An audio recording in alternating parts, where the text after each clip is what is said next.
কুমড়া ক্ষেত কুমড়া গাছ শুধু বড় সব পচে যেতেছে, দেখেন না কুমড়া সাইজ বড় বড় হইয়া পচে যেতেছে, ডিএপি বাগা করতেছে জমিটা। আর একবার কিছু বছর কিছু দেওয়া লাগে, 20,000 দিতে লাগে, এরপরে এইভাবে নষ্ট হয়ে যেতে ফসল। এবার কি কুমড়া মানে শুরু থাকতে ফিরছে দেখা গেছে শুধু অবস্থা আছে, বড় অবস্থা। কে রে কোনো ওষুধ টষুধ দিচ্ছেন না? ওষুধ তো এমনি ফুকের ওষুধ টষুধ তো দিতেছে। এই মানে আপনি ইডি করে খান কৃষিকাজ করে? আমি এটি করি। নাম কি দাম নেই? মাধবদেব নাম। এই জায়গাটার নাম কি দা? যার নাম হইল বড্ডেবা। বড়ডেফা মানে উত্তর চল্লাম গ্রাম পঞ্চায়েত।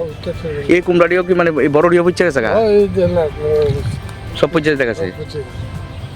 তো এগ্রিকালচারে জানাইছেন কি? তারা এখানে এমনি ওষুধ টষুধ তো আনছে কি আর জানাইছে না, কিন্তু কাজ হয় না ওষুধে। ওষুধে কোনো কাজ হয় না।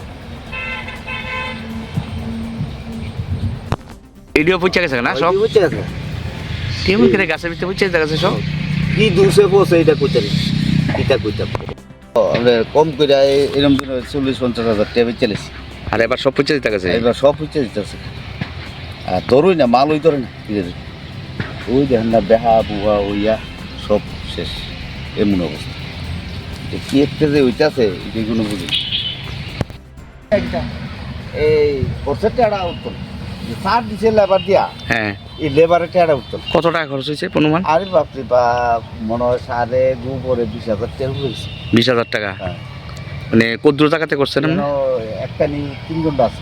একখানি 3 ঘন্টা? হ্যাঁ তো উঠছেনি আপনার বেচছেন নি? সকলতানে বোধ করলে আপনার 2,000-3,000 টাকা বেচতেছেন। খরচ হয়েছে কত? 20,000। তো পচে যেতে গেছে কি রে করলা? কি দুশে ফসে করতে না, ওষুধ তো না দিতে আছে, কোনো কাম হইতেছে, উচ্চ কাম হইতেছে। আপনি সবসময় করেন, আপনি নিজের ক্ষেত্রে? হ্যাঁ ওই তো তোলা মানে করছে মাঝে মধ্যে গৌতম। আপনার নাম কি তা? আমার নাম সুনীল দাস। এই জায়গাটার নাম? এই বড্ডেভা। তুই তো বিরাট লস খাইছেন আবার। ওটা লস কিটা করলাম না, মানে বোধ হয় সকলতানে বোধ হয় 30-40 কেজি বিয়েছেন। একখানি 3 ঘন্টা? হ্যাঁ